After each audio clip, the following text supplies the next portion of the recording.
सोचिए जरा, आप समंदर किनारे बैठे हैं, चारों तरफ रोशनी है, म्यूजिक बज रहा है, परिवार साथ है और लोग जश्न मना रहे हैं। लेकिन तभी अचानक गोलियों की आवाज आती है। लोग इधर उधर भागते हुए दिखाई देते हैं, चीखें सुनाई देती हैं और जमीन पर गिरते हुए लोग दिखाई पड़ते हैं। और ठीक उसी पल हेडलाइन आती है कि ऑस्ट्रेलिया में 7 अक्टूबर जैसा आतंकी हमला।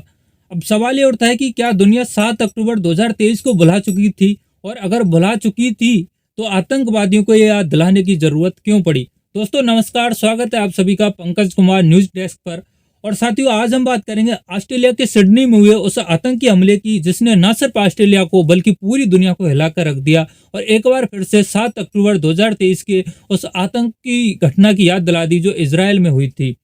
साथियों, दरअसल 14 दिसंबर को ऑस्ट्रेलिया के सिडनी शहर में बोंदाई बीच पर यहूदी समुदाय का हनका उत्सव चल रहा था और इसमें तकरीबन 200 से अधिक लोग मौजूद थे, जिसमें बच्चे बुजुर्ग भी शामिल थे और तेज म्यूजिक बज रहा था और लोग पूरी तरह से जश्न में डूबे हुए थे, यानी जश्न का माहौल था।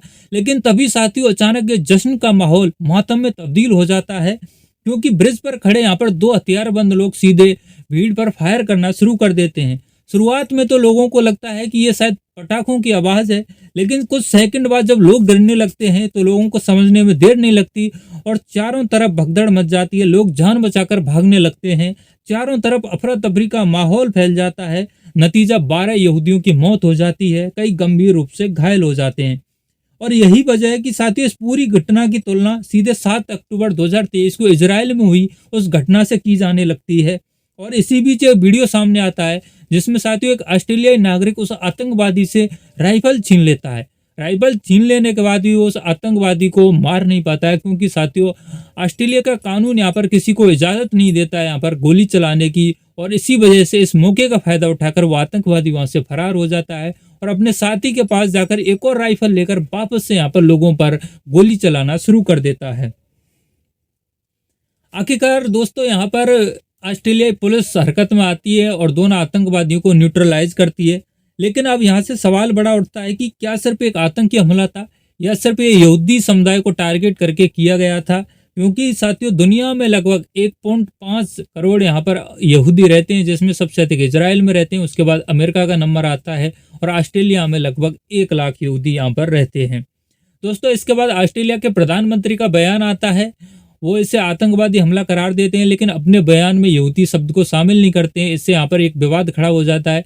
यहूदी समुदाय का कहना है कि अगर ऑस्ट्रेलियाई सरकार ने समय रहते यहूदी विरोधी भावनाओं पर ध्यान दिया होता, उन पर काबू किया होता, तो शायद ये दिन देखना ना पड़ता। साथियों उधर भारत के प्रधानमंत्री नरेंद्र मोदी का भी बयान आता है कि ये हमला कायराना है, हनका उत्सव के दौरान किया गया हमला बहुत ही कायराना है और भारत आतंकवाद के खिलाफ है। साथियों इसके बाद दुनिया भर के नेताओं की प्रतिक्रिया यहाँ पर सामने आने लगती हैं।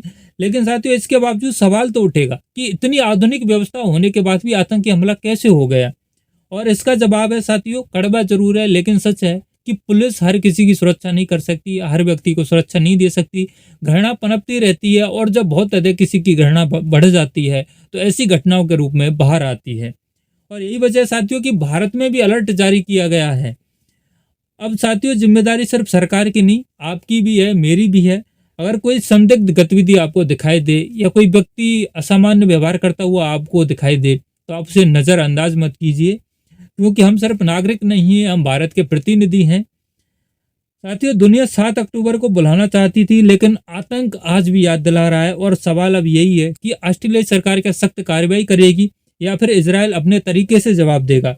आप क्या सोचते हैं कमेंट में लिखिए। अगर वीडियो पसंद आया है तो लाइक कीजिए और अगर देश विदेश की घटनाओं के बारे में और जानना चाहते हैं तो हमारे इस चैनल को सब्सक्राइब कीजिए। जय हिंद साथियों।